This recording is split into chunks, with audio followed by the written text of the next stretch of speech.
Hi, how's it going? This is Resident of College for YouTube.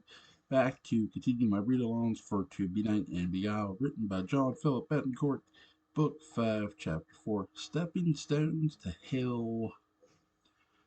A warm fire burned in the earth inside of Mary Good's cottage bedroom.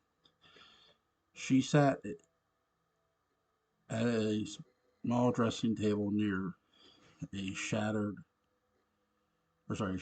window that blocked out the cold air from the winter night.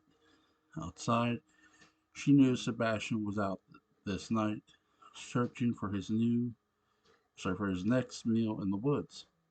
She needed time to herself now. Time to take action against a potential threat. Sebastian and Jacqueline's growing attraction. At the table, she dressed in a thick black dress with sleeves long to her hair, wrist, and hooked the middle finger of each, and with a silk ribbon, Mary carefully wrapped a tiny doll she had created with twine. The doll, small enough to fit in the palm of her hand, had strands of black thread as its hair, and the cloth that made up its body was the color of warm caramel. This was a doll to represent Mary's coven sister, Jacqueline Gray. Mary carefully wound the twine around each of the doll's hands. Round and around its wrist she went with the uh, tarn-colored twine as she whispered a spell to hold off any of Jacqueline's suspected evil intentions. I take this twine and hold you still, sister mine of evil will. May your good intentions bring forth your light. A spell I bind you with, in good faith and right. Standing at the door, Jacqueline giggled as she watched this. Mary, Jacqueline said, startling Mary in her chair. This is very sad. The caught Mary didn't say anything. She just stared at her coven sister with eyes large and reflecting the flames in the earth and slowly put down the doll. I know your mother died before she could tell you how things work in this world. But a spell of binding can't be done like this, Jacqueline said. Why? Mary asked, her voice meek and calm. Jacqueline jumped because Mary were sisters, were family in a form of a coven, powers that were given to us by our ancestors, and the forces of nature as are bound as ours to hold, not anyone else. We did it, our coven sisters. Those gone, Jacqueline said, and those that remain. She added, gesturing to herself and Mary, to silence and to stop me is to silence and stop you. I can sense that something is different about you. I don't know what to make of it. I can't sleep. I can't barely eat. I can barely eat. A child inside of me keeps me up at night, and it's only gotten more and more uneasy in my belly since you got here. I don't know what you've caused, but something is different in the atmosphere in the world. I fear your words. I fear your powers, Mary admitted. You're overreacting, Mary, Jacqueline replied. Am I? What of my cousin Sebastian? You've gotten very close to him. Does he know how powerful you really are? Mary asked.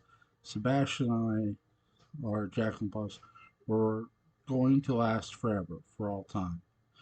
Jacqueline, no, Mary said, her voice filled with the worry of what that meant for them all. You have to be careful with how you deal with Sebastian. Do you understand me? He's not as stable as you think he is. These there are things about who he is that he cannot control. And when those issues come to light and resurface, no one is safe. Sebastian, I adore him, but we must be cautious of how we interact with him. That's why your relationship with him worries me. The closer you get to him, the more I fear the truth will come out about Gabriel. The truth will set him on a tirade. Jacqueline, people's lives are in danger. Listen to her. Philip said, entering the bedroom. She knows what she's talking about. I think you both find him threatening because if he does tap into his own powers, those that come with who he is now, that puts your control over him to an end. Having him bend to your whims and act as some kind of house guest makes you more powerful having Sebastian here in your life.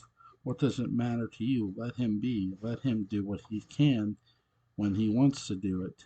You you put too many limits on him, Jack replied, surprising Mary and Philip. You're not serious, Philip asked. Of course, we have to keep him under control. He's a killer, Jacqueline. He's a killer, and the child Mary is carrying is mine. I want that child to be born safe. No one is safe, not in this world. I should know. I've seen its darkest shadows creep and clamor for power and blood. I've met the most monstrous of humans and the most human of monsters who only want one thing power, Jacqueline said. Is that what you think Sebastian wants? Power, Philip asked her condescendingly, as if Jacqueline was talking nonsense, as if her words were those of fantasy, and that now Philip Sebastian's friendship had a massive strain on it since Mary's mother Eliza used Philip's own blood to revive the dead Sebastian and turned him into a vampire. The two men were connected in a very twisted way, blood brothers who unwillingly sensed each other's life force every second of the day. It was Philip's desire to end that part of himself, the part that made every inch of his skin crawl when he saw his old friend, how the pale-faced creature of the night. Philip often said to everyone who listened, the man in the dark room of the cottage sleeping away the day was not his old friend Sebastian. Lord, he was someone else, a creature obsessed with pain, revenge, and blood. This was Jacqueline's kind of person, a man she adored and would do anything to keep in her life. The witch from Highsgrove turned to Philip and shrugged with a simple answer. He wants his child to live a happy life. Mary snickered. Jacqueline, you know that can't happen now. Not after the error we made on the spell. We made, Jacqueline interjected. You are not the one. You are the one that made the error. You're the one who interrupted the spell and caused the child to lose his hearing. It was you, Mary, not me, not us. Mary's eyes narrowed. Her heart felt as if it skipped a beat. Careful, Mary said to her. Of what? Jacqueline grinned. Your binding spell? I already told you it will never work. Of Sebastian, Mary replied. He may find you fascinating and alluring, but I am his family. He trusts me. Mary added with a snide warning to which Jacqueline laughed again. Mary, I am the one in his bed. I am the one he trusts. In fact, when I told him the truth, he believed me. You'll see, Jacqueline replied. Told him? What are you kidding? What are you talking about, witch? What have you done? Philip shouted. Mary gasped. No, Jacqueline, you didn't. We agreed. We all agreed not to. You're lying. We agreed. No, you wanted me to take blame for something I didn't do, and you did. You wanted to keep that from Sebastian. I'm not going to do that anymore, and I will not keep anything from him. He's a man I love, and I told him everything, Jacqueline replied. Mary's eyes blurred. She saw something indubitable. Her heart felt weak. So felt she felt cold. Philip, help me.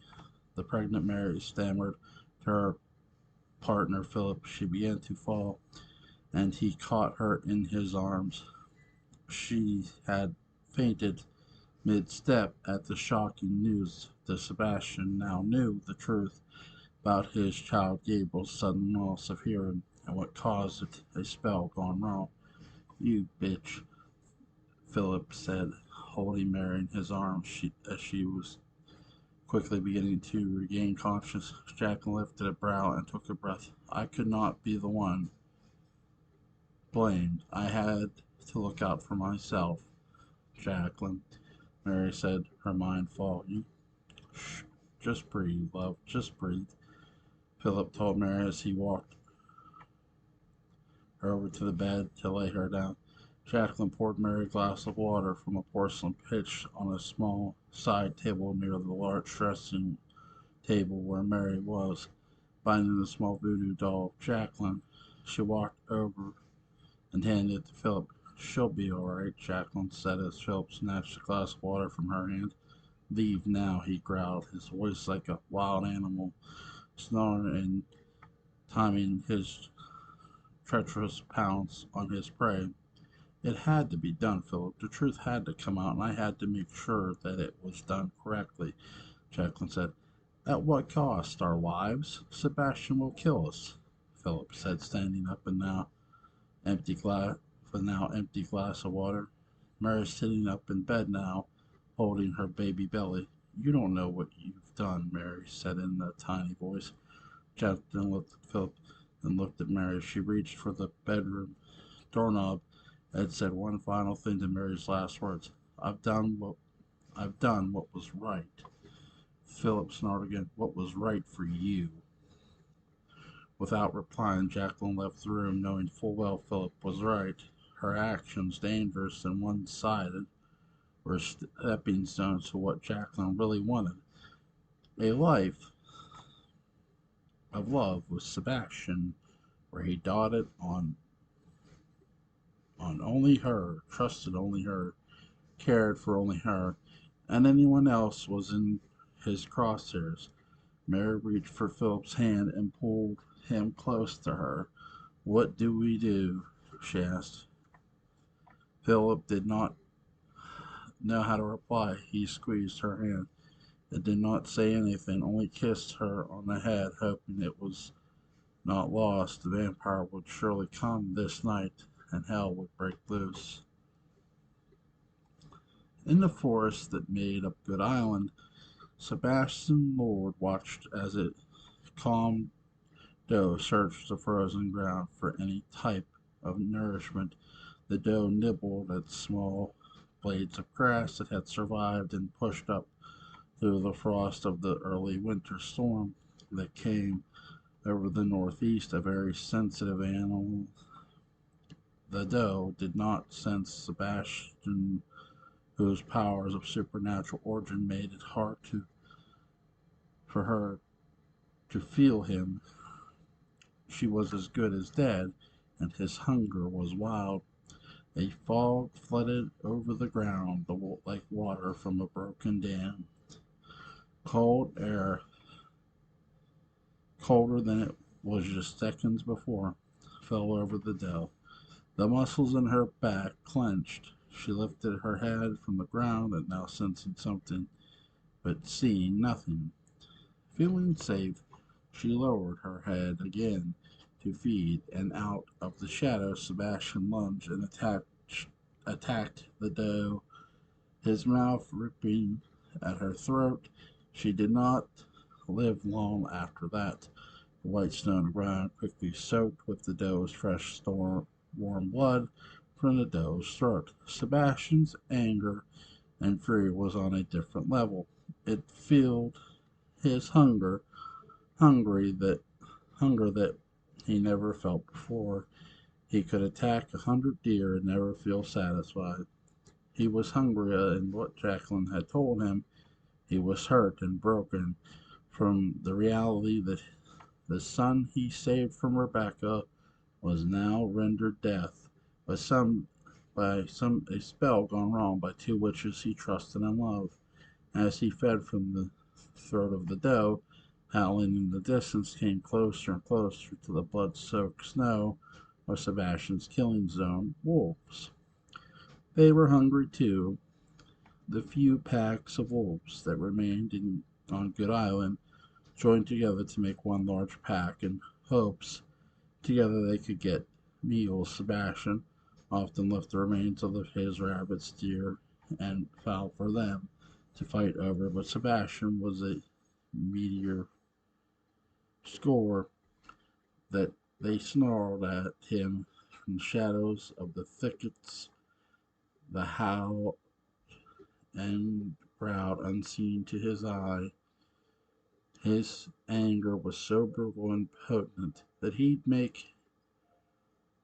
take on any pack of wolves. Sebastian stood up, his face stained with blood, and cloaked, his eyes black not as night, with his fangs long, sharp, and ready to bite any wolf that tried him. But the wolves did not attack. They only howled. Over and over they howled louder and louder. Then a strange scent. All the eyes of the wolves began to come together, rather than remain in the shadows surrounding him. They were now all lines up in front of him. 7 sets of yellow glowing eyes, 14 glowing balls, blinking in unison and howling all together, deep, deadly howls. The howls soon turned to a sound, into a sonic form of the word home. Home continued. The bewitched wolves were telling Sebastian to leave his mule and head back to the cabin. He was attempting to avoid all night after the reveal what Mary and Jacqueline had done.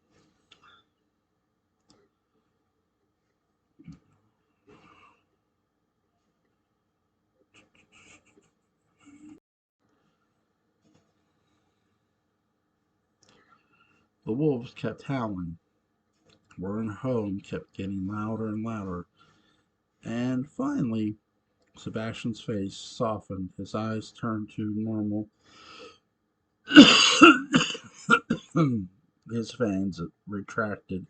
He buttoned up his coat and left the doe's body in the snow and rushed back to face his demons at Good Family Cottage. As he made his way through the brush in the glow of the moonlight, Sebastian turned back and saw that the wolves had pounced on the dead doe to finish Sebastian's meal.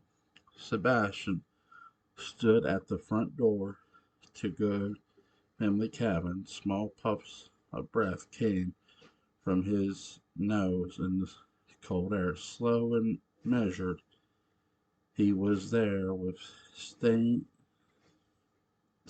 of blood in his mouth that he wiped away with the sleeve of his wool coat. He did not knock his powerful energy.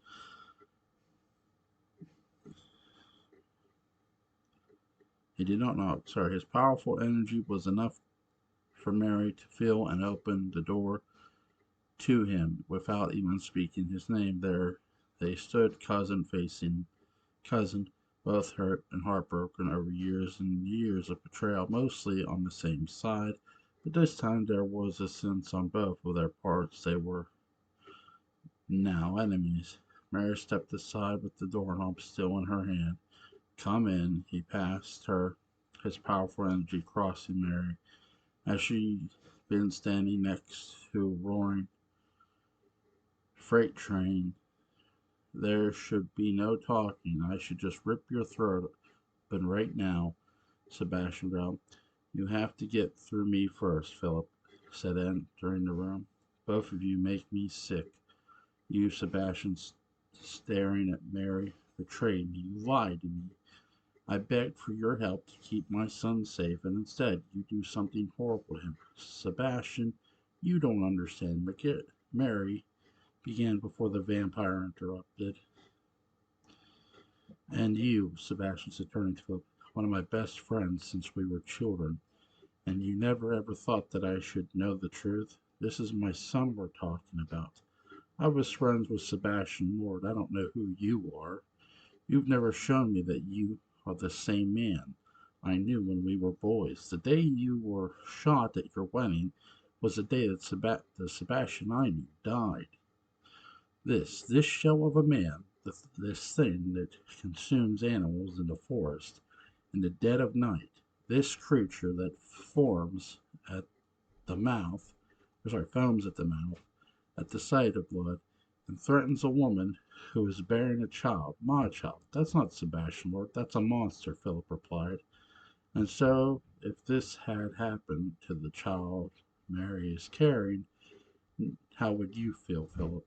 How should I have been? I should have been told months ago. Sebastian shot back. You're right, Mary replied, surprising both men. I should have been honest with you, and with the mistake I made. But we needed time to figure out if we could reverse it and maybe save Gabriel from further hearing loss. Jacqueline says there is no reversal, Mary said. We don't know. We don't truly know that, Mary replied. And she was involved too, Philip added. She was eavesdropping on your conversation with Mary and decided on her own to involve herself. Jacqueline is the one confusing the situation. Mary truly interrupted Jacqueline while she was casting a spell because she thought she was protecting Gabriel from Jacqueline, who barely know her. Mary caught her doing the spell and didn't know what was going on. It was an honest, horrible mistake, Philip said. The lying wasn't Jacqueline, the lying wasn't Mary. Mary kept it from me. Mary is the one who wanted me out of the equation to keep it all from me. Secrets that are what caused all this to happen in the first place. It's what caused me to live the life of this shadow person. It's what's keeping me from Evie and my son. It's what's making me see that none of you have my best interests at heart. You were my friends, my family. I came here to Good Island to seek shelter from my exile. What do I get? Betrayal, Sebastian roared. Sebastian, listen to me. I did not do this to harm you, to harm your son. I swear to you on the child I carry in my womb, I would never hurt you or Gabriel on purpose. Malice is not what I am. Not anymore, Mary said, hinting at her past. Sebastian laughed. Philip's eyes narrowed. What's so funny, monster? He laughed.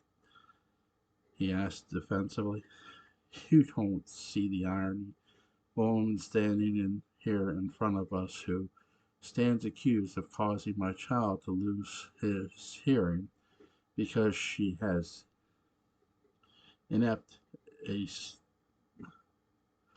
she as inept sorceress as she is trusted family member is trying to tell me that her bad girl days are over. Mary, Mary, woman who shot and killed me at my own wedding 2 years ago. Mary's eyes watered. She hated her past. She hated her ex Jacob had what ex Jacob had done to her, his blackmail, his manipulation of her. So many of her former misdeeds were because of Jacob. She had sworn those days were over to now, and now, to Sebastian at least, it seemed they were only just part of her past, and now she moved to the ruin him some more. You know exactly why that happened. She was being blackmailed by Jacob. He was dangling access to Charlotte, her daughter, over her, Philip reminded Sebastian.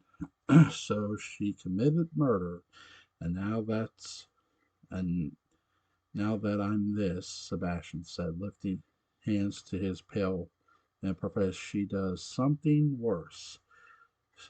So goes she after my child. Why? Why? Stop, Mary shouted. I didn't go after Gabriel, Sebastian. How many times do I have to tell you? How many times do I have to say to you it was all a mistake? Jacqueline had gone to the baby and tried to do the spell of protection that you asked me for without telling us. I didn't know. She didn't tell us. We've told her time and time again to keep her distance from Caramel and your family for their own safety.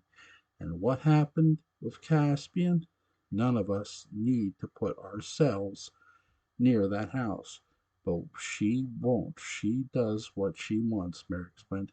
Do not blame Jacqueline. She was trying to help, Sebastian defended. By going to see your child and put a protection spell on him in secret? She told no one, Sebastian. We asked her to stay away from your family, and she went ahead and did it on her own.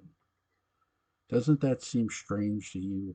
Doesn't that make you feel like she's trying too hard, being secretive with her actions? Mary was trying to protect your baby boy and made a horrible mistake, Philip said, attempting to cast doubt. Hearing her name several times in the argument, Jacqueline came out of the back room and shared with Sebastian. They all turned to her. She felt her stomach tighten with nerves. She caused the fight by telling Sebastian the truth and somewhat blaming everything on Mary to dissolve herself from the air on Gabriel's hearing loss. Tell him, tell him you did all this without telling us. And of course, Mary misunderstood, not knowing your true intent. Tell him that we wanted to see if we could find a reversal, and you've told us there isn't one without really trying to help find one. Tell him. Tell him, Jacqueline Philip shouted. Sebastian, I don't know what to say, Jack replied in a soft voice. Philip scoffed, threw up his hands. Mary shook her head, unsure of why Jacqueline was being so cagey. The truth. They had talked about it so many times. They had all agreed to not tell Sebastian till they could figure it out.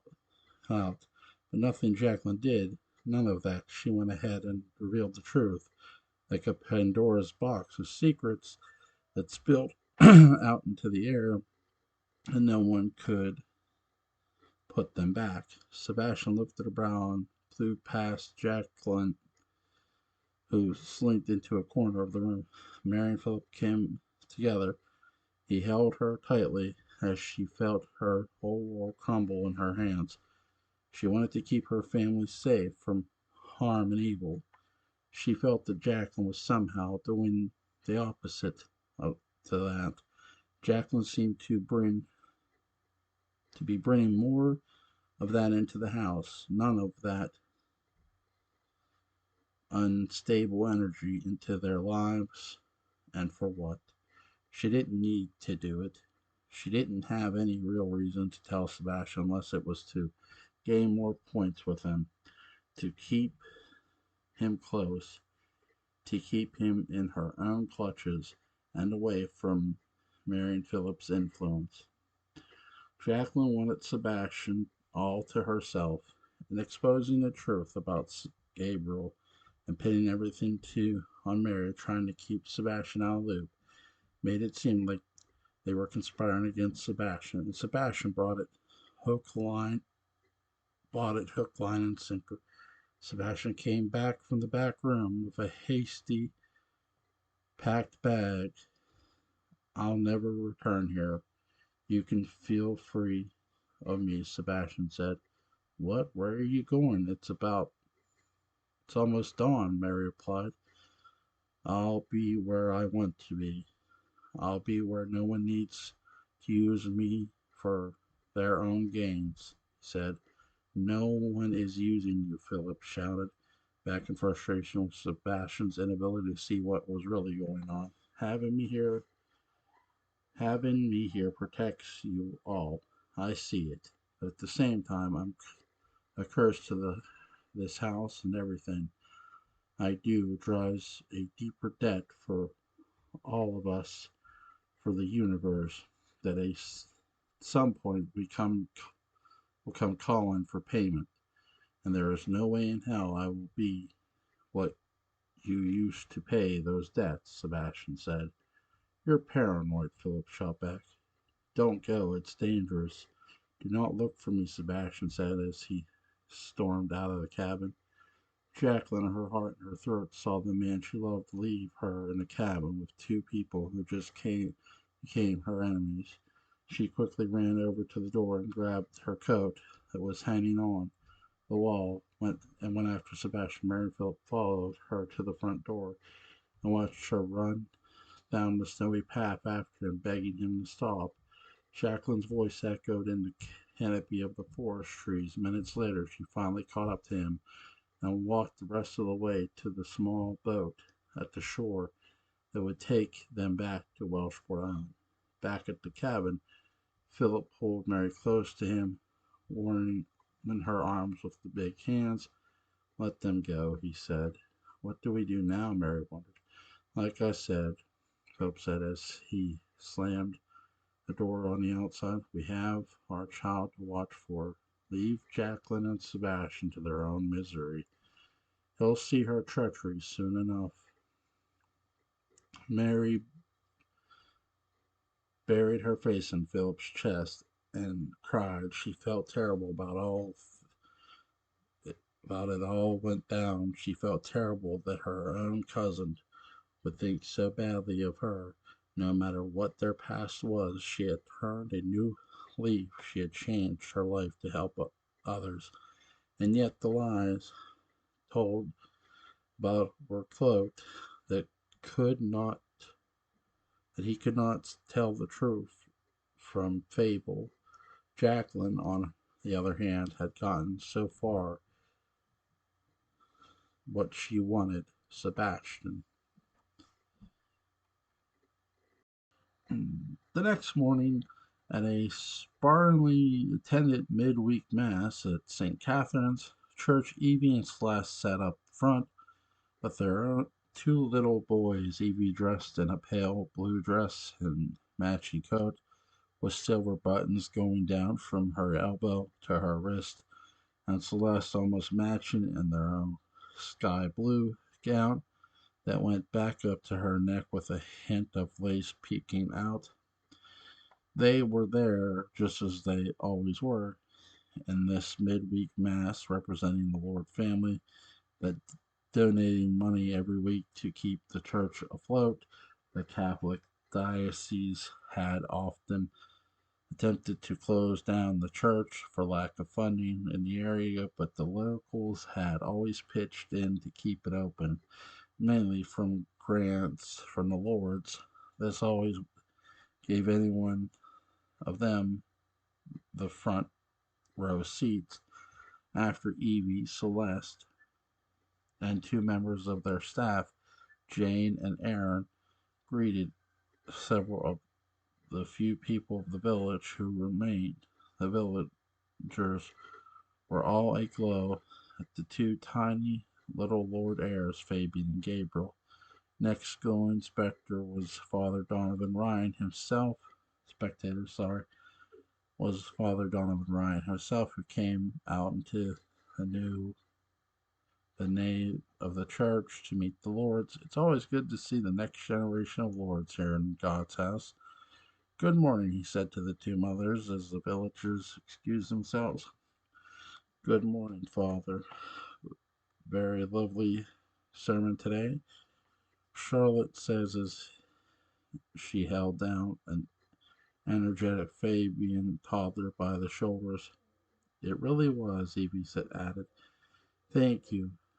It would be wonderful if we could get you all to come down on a Sunday morning when there were more people here, but I guess beggars can't be choosers. I should be grateful for you come at all, he said, slightly passive aggressive.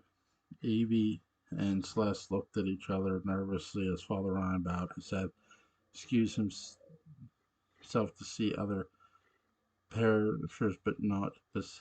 Before Evie stopped him. Father, could I have a moment? She asked, surprising Celeste. Of course. I don't really know how to ask this, or even if I should, but be this concerned, but I've been having dreams lately, and I wonder if you would sort of counsel me on them, Evie asked. Celeste furrowed her brow, not knowing this. Dreams of what kind of dreams? Donovan asked in return. Evie wasn't comfortable speaking about her dreams in such a public way. In fact, she felt strange on whether like she was overreacting, but the dreams she was having, the ones of Matthew, the ones Jacqueline was producing and controlling in her mind, were so powerful. and so real she was unsure of what to make of them, or even if she could pat attention at all. Evie handed Gabriel to Jane and asked her to take him outside, where they're very realistic. Well, they're very realistic, almost as if I'm in a room with the person that is in the dream. I sometimes I panic and searching. They feel chaotic, but most of all, they're frightening, and I can't figure them out, Evie said. Celeste continued to listen intently and also handed Fabian to Aaron, motioned for him to take the boy out of with Jane and Gabriel. You mentioned someone in your dream with you who, Father Ryan asked. Evie gulped and looked at Celeste, who was sitting practically taking notes in her mind. Matthew, he's coming to you in your dreams, Father Ryan asked in confirmation. Evie nodded. Why didn't you tell me? Celeste asked. I don't know. I'm sorry. This feels silly. I don't even know why I'm making a big fuss over this, Evie said. You're obviously very disturbed by them, Evie. It's natural to want to figure them out, especially dreams so potent and messaging like yours are, Father Ryan said. What does Matthew say in these dreams? Evie paused, feeling stupid and crazy for saying what she was about to say. He asked me to find him, practically begs me. Oh, Evie said, reaching Evie's hand. The two had been friends since Evie landed at Welshport. In fact, Celeste was the first person she met from Terramore House. They were linked together for so long, first as friends, but now family. Evie was still considered to be a full-fledged lord for her connection to Sebastian. Celeste, of course, moved up the family tree into a role that was steps from being the matriarch now that she was Jacob's wife, Fabian's mother, and Rebecca's likely replacement in the household hierarchy. But over months and months, Evie and Celeste's friendship remained, albeit strained because of the different paths they had taken in life, but their friendships were still there. Celeste's worry was only overshadowed by the fact that this bit of information could be useful to her, and most of all, Jacob. Evangeline, there are many reasons why we dream. Sometimes we dream because our minds are unable to unpack the reality of what is going on around us. Every day we are overshadowed by the realities of life and their challenges. We have gone through very troubling times in your life. Or sorry, you have gone through very troubling times in your life. And perhaps this dream, with Matthew pointing at you in a direction, is a sign of something. I wish I could tell you what that direction is, but only you can do that, Father Ryan explained. But why would Matthew tell her to come find him? Celeste asked. Father Ryan shrugged. That's all part of the mystery. You see, Matthew represents something to Evie, and what that something is will have to be deciphered by her so that the message Matthew is sending becomes clear. But why are they so frightening? Matthew isn't the same in my dream as he was in life. What I mean is that he seems there is something darker about him. In life, Matthew was full of light and dark kindness. I turned to him, and he made me feel safe. It's the complete opposite in my dreams. It's very odd that he would be Matthew of all people to bring me fear, Evie said. He's a part of your memory, of whatever reason your memory is bringing him back into your mind, though, through a dream, and he's represented in a frightening way. There may be some unresolved issue between you and Matthew, but Evie, aside from helping you continue in a healthy and spiritual way, there isn't much more I can do, Father Ryan explained. Evie smiled and took a breath. Of course, she said. We should be going soon. It'll be time for the boys to have their lunch and nap before that. I'd like to visit the Blessed Mother, Evie said, and excused herself. A large statue of the Virgin Mary stood in the far corner of the church under the bright of the light of the sun that seeped through several square shadow walls above the six large stained glass windows along the side of the church she was on. Evie knelt down and bowed her head in prayer while Celeste conferenced with Rhymath. I'm worried about her, Celeste said. Well, dreams are nothing to really be concerned about, Father Ryan said, scientifically at least. Meaning, Celeste asked. Feeling the priest's reply was only half spoken. When you have a dream or a nightmare, you awaken and feel relieved that it wasn't real or it's over, and you go on with your day, right? It happens to everyone. Evie seems to be allowing the stream or Matthew wash over her. I don't really see her every day, but would assume she's rather distracted by it all day long, Father Ryan said. And knowing her history as I do, that cannot be good, he added.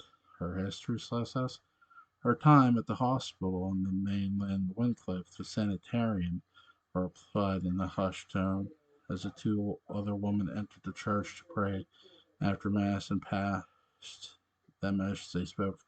Oh, but well, we all know she was at the hospital not because there was something that was happening to her mentally, Father. She was there because of Celeste paused, realizing she was about to put her husband in a bad light. Let's just say she wasn't there under any real circumstances. Father Ryan smiled with sword. I know full well what your husband did and how he managed to coerce the hospital and keeping Amy there without any evidence she needed to be there. But that doesn't change the fact she was in a mental hospital for a very long time. Celeste tilted her head in thought. She turned to check on Evie, who was still bowed in prayer at the foot of the statues, her blue dress bunched at the button on her feet, ocean's waves made of fabric, folding perfectly in bunched covering. The tops of her shoes chosen cascading down the sides of the velvet padding kneeler. I know that she's been under a large amount of stress. Her baby's birth, in fact, was even worse than my son was born. The poor thing almost lost him, but she's never cracked, Father. She always remained, from what I can see, totally coherent, Celeste said. That may be, and I don't doubt what you've seen and experienced of her. I should at least clarify the thing happened to Miss Lord that affect us every day, sometimes positively, sometimes negatively. Many times we're able to confront the bad things because have a balance of good things in our lives, and that balance helps us live our lives. Evie has had an avalanche or awful things happen to her. Her mind may be fragile. Maybe these dreams are signs of that fragility. What would you advise if something like that should happen? If Evie does in fact start to have some real mental collapse, Celeste wondered. That's a discussion that perhaps would be best made by with your husband. Gabriel would be the one that everyone should protect first or foremost. The boy has lost too much already and could have lost more if he hadn't been saved that night of his birth. He'll need a solid foundation to grow up. And if something awful should happen to his mother, I'm not saying that something will happen, but again, those are important conversations, Father Ryan, as Evie made her way back. Shall we go? Evie asked. Liz turned to her and smiled and nodded her head. Thank you, Father. I will definitely keep what you said in mind. Evie's brow furrowed, unsure of what they discussed, but let the moment pass. Celeste was wondering what to do. There were issues with the line of family to succession when it came to the Lord family fortune. Billions of dollars were intertwined within each other. Family and Jacob had already one hideous sin to eliminate those in front of him. Now, hearing Such news the father Ryan was somewhat worried about Evie's mental state. All that she had been dealing with now made Celeste think that what it meant to them, and for some reason little Gabriel fell into her hands. Celeste and Evie reunited with their retrospective sons outside as Jane and Aaron showed the boys the cold snow that laid fresh on the ground from the morning snowfall. Evie looked at her boy with such glowing eyes. There was no way Celeste could ever replace her in his life. But then again, if she needed to step in, she would, for her friend, for her family, for all of them. But for money, too. Gabriel's rearing came with a healthy paycheck. With Evie out of the way because of something terrible happening, those funds in the boys' trust fund would then change into her hands as a foster mother. Those thoughts, these tentative, strange, and truthful, grotesque thoughts of an unfortunate incident that would happen to Evie in Celeste's favor swirled in Celeste's mind like a whirlpool of worlds and ideas and consequences. Celeste and Evie looked at each other and smiled as they reached their boys that watched their boys playing in the snow with Aaron and Jane just outside the church. Celeste turned back to the white doors of St. Catherine and saw Father Ryan standing there. He smiled at her strangely and stepped back into the church and closed the door behind him, leaving Celeste in deep thought about what she could do now, knowing that perhaps she could control Gabriel's future monetary power within the Lord family. Inside the church, behind the closed door in the shadows, the Father Ryan the priest's robe suddenly morphed into a dark red and brown dress, revealing Jacqueline Gray, who still had the strange smile on her face, the same one that Father Ryan gave Celeste. The witch's next step of making sure Evie was out of the way with Sebastian had now laid stepping stones for Celeste and Jacob to move on taking control of the family empire. The couple's eyes were still very set on making sure that Gabriel didn't get anywhere near their son's Fabian airship. While Jacqueline was plotting perhaps they'd find their way in as Gabriel's positive good parents who would control Gabriel's money if something awful happened to Evie. Father Ryan, the real one, then came out of the back of the church and met the two older women who came in earlier. The two women felt confused as they thought Father Ryan was in the church the whole time. They looked and saw Jacqueline at the front door and not the priest. I think I'm losing my mind, sir, the first older woman said in an Irish accent. Me? Lord, I thought the same, the other woman said, also Irish.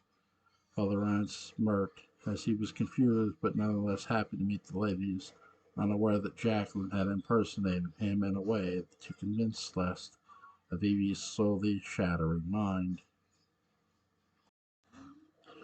At Churchill Green, the new mental ward at Welshport Hope Hospital, Rebecca sifted through the various books in the small library room for something to read.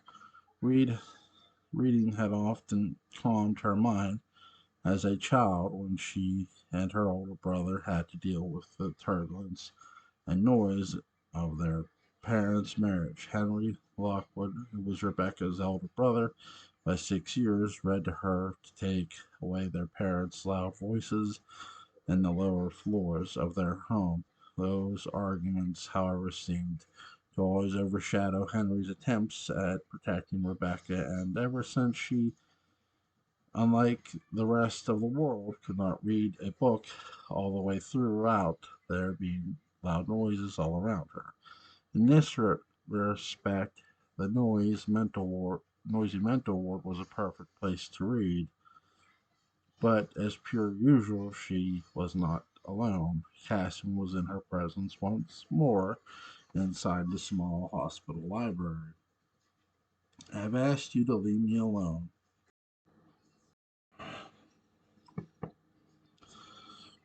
I've asked you to leave me alone. Don't you understand me? I want nothing to do with you, she told him, not turning around, only sensing his energy heavy and pounding in her heart like a maniac pounding on door. We're friends. I thought we were friends, he replied, holding himself in his chair. Closer, closer to her, she turned and locked eyes with the man she would have followed to the end of the world at one point. Friends, Rebecca replied with a twinge of sarcastic. Oh, no, my dear. We were con- so- conspirators, and very bad ones at that. Dr. Sheahop had almost walked in on them, remained at the door listening. I think we should be friends. I think we should end this war between us for good. Rebecca, there's nothing I can do to hurt you or anyone in your family now. Father Ryan has made sure of that. I need you to know that, Cass replied. How am I supposed to believe you everything you've ever made told me is some sort of twisted lie to conceal your true intentions, and those intentions did not exclude killing members of my own family, innocent child members. Beck replied, You're right. I know I've said it to myself over and over again. Trust me, I know. I know what I did, but I wasn't really there. My body was, yes, but it wasn't my mind. Those ideas, those plots, those horrid things were not under my control. I give you my word, Rebecca. I am me again. That's what every crazy person says. No, a real Caspian, the former possessed man explained. Rebecca looked at him as Dr. Hoffman listened in from the hall. She slowly slid her hand into her white lab coat and held on to the syringe in her hand that would medicate Rebecca should she get out of hand. Caspian, strange enough, was mending quite nicely despite the dissonant effects of possession had on his body. But Rebecca had seen challenges in her mental recovery, mostly from the awareness of what she had almost done to baby Gabriel at the lighthouse, and seeing the evil man's face, scared as it was there in front of her at the hospital with her. Rebecca couldn't let go of her guilt. She couldn't let go of the pain she had caused, and Caspian's existence was a constant reminder of that. But his eyes, those warm, big brown eyes, looked so sincere and real and hopeful she'd finally let him in. Rebecca thought of her brother, Henry, and how he too wanted to keep her from the noise of their parents' fight, and now was Caspian hoping to do the same, taking her away from the noise of her own mind. The cru- the cruising blows of her guilt, of her pain, of her own mistakes that she beat herself up every day she woke up in the mental ward.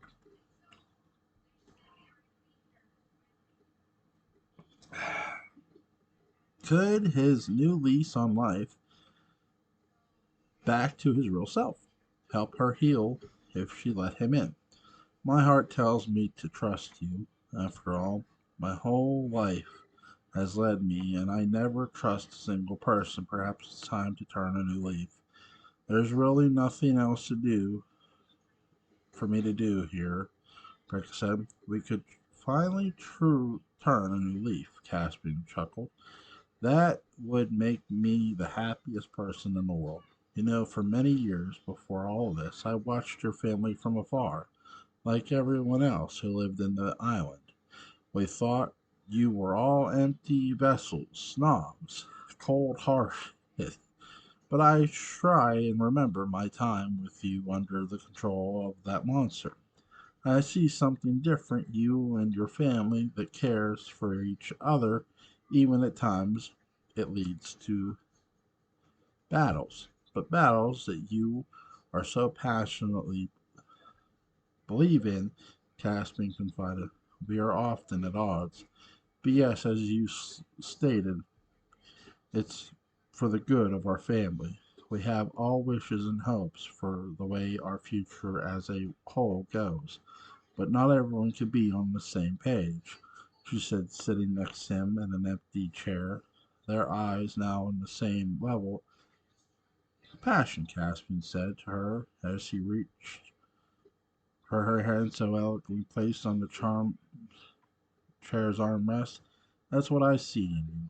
Fury, passion. Listening from the hall, she was surprised by the sudden thaw of their very cold relationship since the dark moment of the lighthouse. Psst! A voice suddenly called from an abject hallway in the ward to Ashia's. She snapped her head around as she were caught red-handed listening to Rebecca and Caspian. The voice wanting her attention was Gregory Rains, head constable young, as Shia quickly walked over. What is it? She asked. Did you think about what we talked about the other day? About Aurora's child with Caspian, he whispered.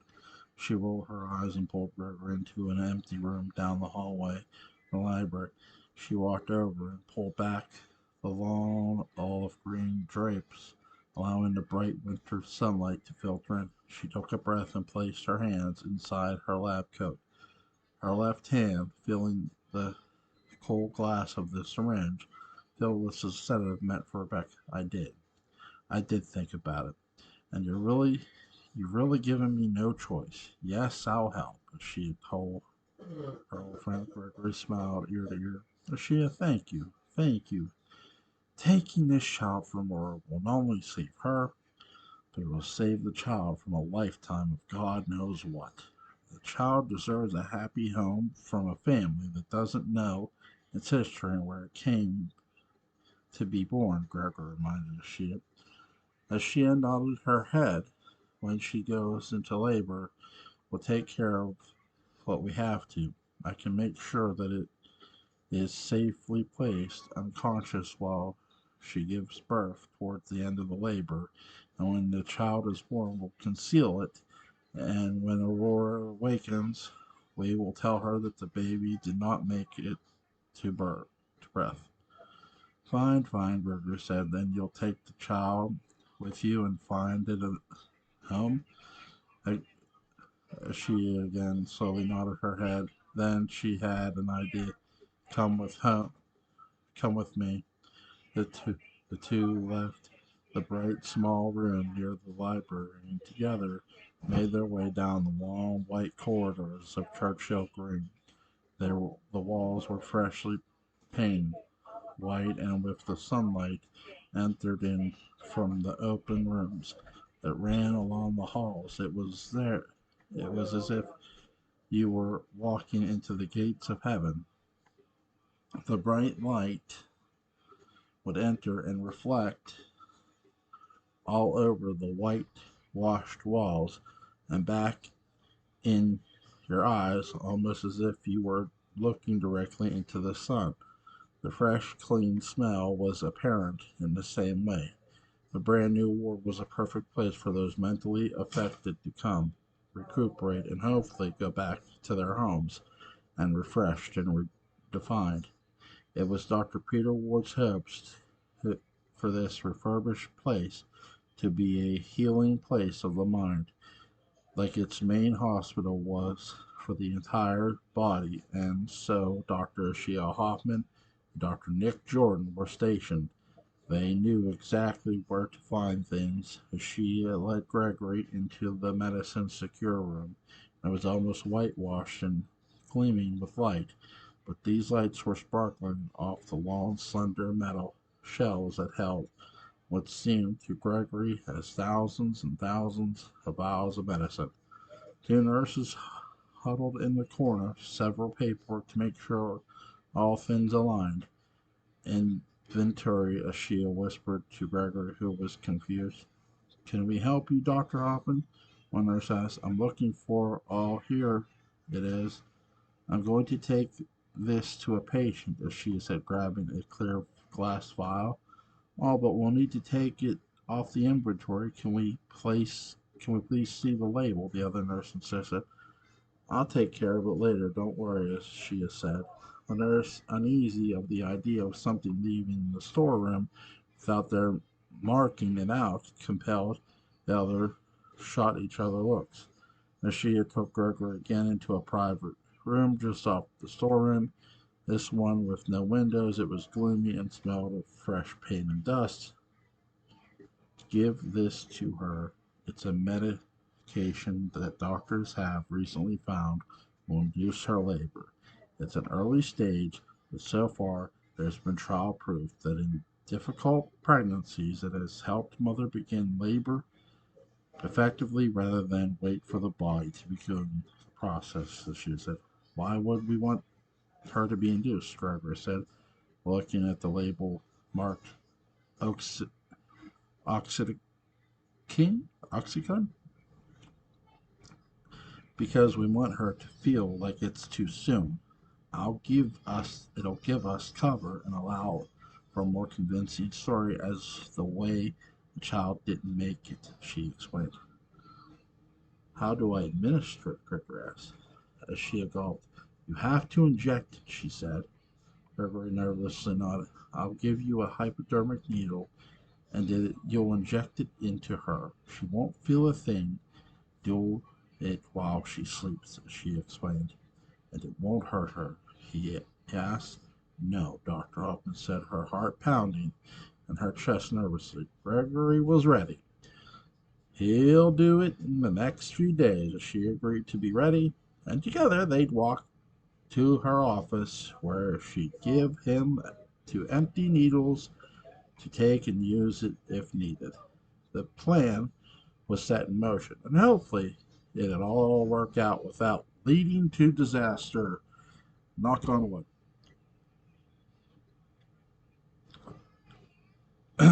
Later that night, a soft flurry of white snowflakes fell on the island of Welshport from a gray sky above.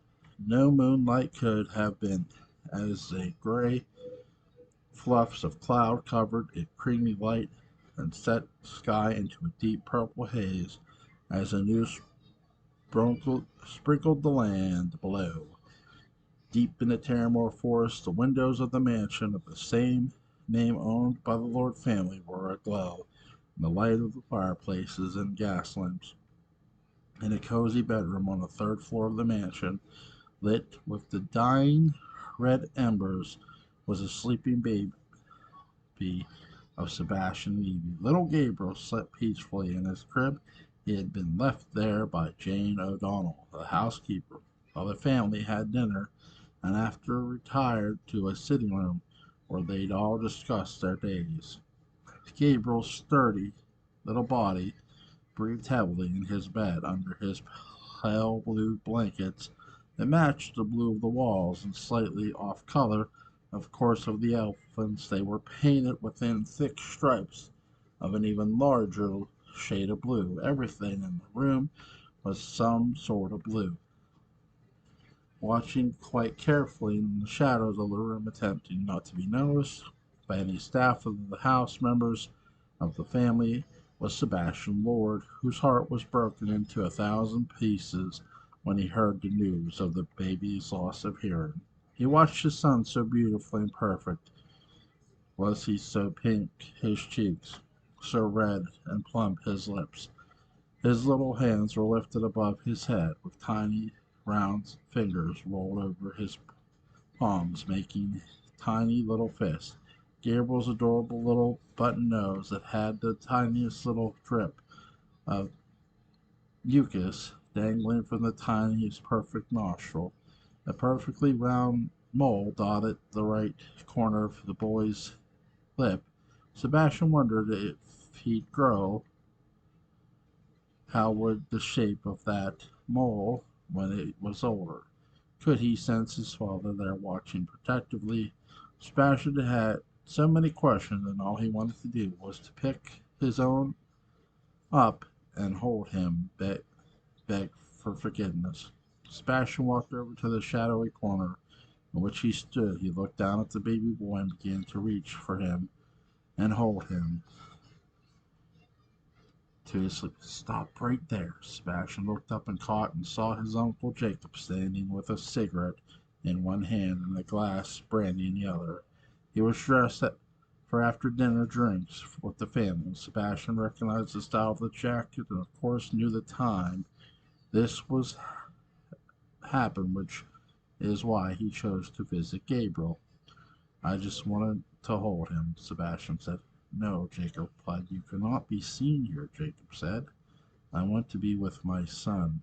Do you know he cannot hear? Do you know what my son, no good deed on this earth, cannot hear? He cannot hear, Sebastian replied emotionally. Keep your voice down. You're lucky it's me who came up to check on the children. The family is downstairs, not someone else. You cannot be seen here. You said it yourself that no everyone must think you're dead, and yet here you stand, Jacob reminded his undead nephew. Did you know? Sebastian asked again of Gableshire. I heard from some of the family members, yes, Jacob replied, his voice sad and soft. And what does it matter if anyone sees me? Nothing matters. He's been, it's all my fault. I'm the reason this boy has to live forever in a world of silence. It's all me. I'm a curse, Sebastian shouted. It's heartbreaking. Get a hold of yourself, Sebastian. Get a hold of yourself. Evie is down doing all she can to make sure she can figure out what can be done medically. It's not your fault. This is just something that happened to the poor boy. You understand that, don't you? This isn't the same thing that happened to you, meaning what Eliza did to you, Jacob explained. Sebastian didn't go any further to what had happened with the spell he requested Mary's error.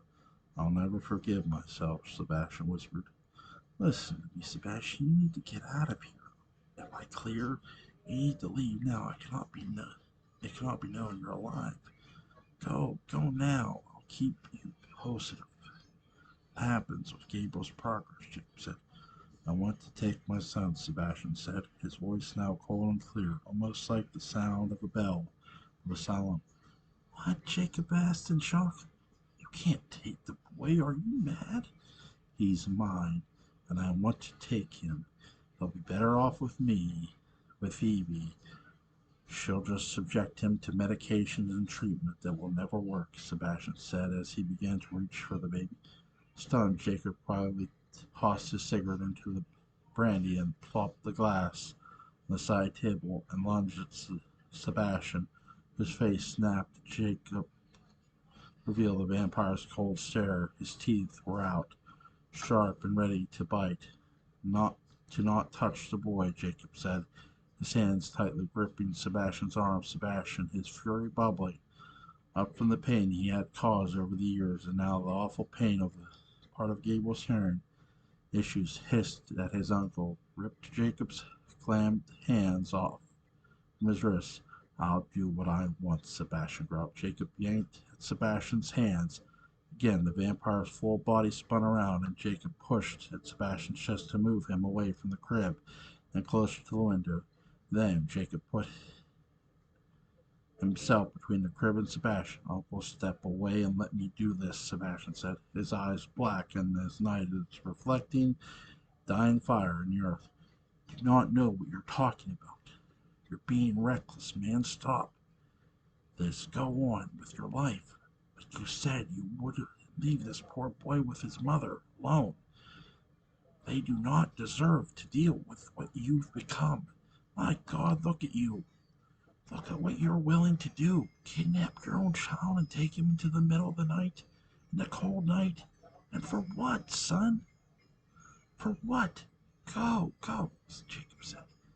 Son, I'm not your son. I'll never be your son. You destroyed the man that had the permission to call me son. while you lusted after his wife and took her from him. Look her took her from me. You are responsible for all this. If it wasn't for you, all your greed and constant conspiracies against us all, none of this would happen. I would have been alive, a man, living happily with my wife and son. No, you do not get to call me son. You do not get to tell me what I cannot do with my child, Sebastian said as he rushed to Jacob to reach for the baby. Jacob put his left hand that pushed up against Sebastian's chest, and then in a split second with his right, belted into a fist and punched across Jacob's left side, or Sebastian's left side. Sebastian rage boiled over his mouth hissed and came down to bite Jacob. Jacob ducked and pulled out his right side of Sebastian's hungry mouth. Sebastian lunged at his uncle and came down, Jacob pulling down on the ground, knocking to the table on near the earth in the process. The men were struggling, punching and rolling all over each other. One hit the floor, then a punch response, a bloody lip, a bloody nose. Two of the men family were brawling in the middle of the cold night in the baby's room. Eventually, two men rolling around on the floor violently bumped into the baby's crib, shaking him awake in such a startling way that began crying down the hall. Jacob's half brother Jonathan heard the commotion in the room, confused of what the noise could be coming from the baby's room. Jonathan went to check. As he came into the room, he saw Jacob's face puffy and bleeding from the nose. Sebastian had his back to Jonathan. What the devil was this? Jonathan said. In a flash, like something out of the outer space, Sebastian turned, lunged at Jonathan in a blur. They both fell to the ground. Jake quickly went and grabbed Sebastian's coat and pulled him off of Jonathan, who was fighting back strongly. Get the hell out of here, Jacob shouted at Sebastian, who made the mistake of revealing himself to Jonathan. Realization stunned Sebastian and brought him out of this vampire state. He was shaken, panicking. He looked to the crib, and the baby was splattered in tears. Jonathan was moaning and rolling over the floor, seconds away from seeing Sebastian clearly. Get out, Jacob yelled again. Without a second thought, Sebastian disappeared into the night by opening the window and vanishing. Are you all right, Jonathan? Are you okay? Jacob asked him, helping him up. What happened? What's going on? Evie asked, entering the room after waiting so long for Jacob to return. There was a man, Jonathan said, his mind a blur that bludgeoned by first from Sebastian. That was an intruder, Jacob said, lying. What? Oh my God, Gabriel, Gabriel, exclaimed, reaching for her crying baby who was trying for the curb. I saw his face. I think I saw him. He looked familiar, Jonathan remembered, as Celeste entered in a panic and rushed to her brother and husband's side. My God, Celeste screamed. No, you didn't. You didn't recognize him. He was just some man wanting money. Ransom for the child, I assume. He's gone. He won't be coming back, Jacob said. How do you know that? Evie asked, rocking for crying son. And how do you know I didn't recognize the man? I think I did. It happened very fast, but I think I knew him, or maybe saw him before, Jonathan added as Celeste cleaned Jacob's nose. No, you didn't, Jacob said again, his voice stern and powerful, a scolding of sorts. Jonathan was about to say he did, but then, in a split second, he realized that Jacob also knew the man was in the room, but for some reason wanted to keep it a secret. Perhaps it was some sort of who was there to take money from Jacob. Perhaps a debt needed to be paid. Jonathan, so close to getting in good with the powerful half brother, stepped back. Maybe I didn't. It was quite the blur. Jacob reassured Evie they were safe, but was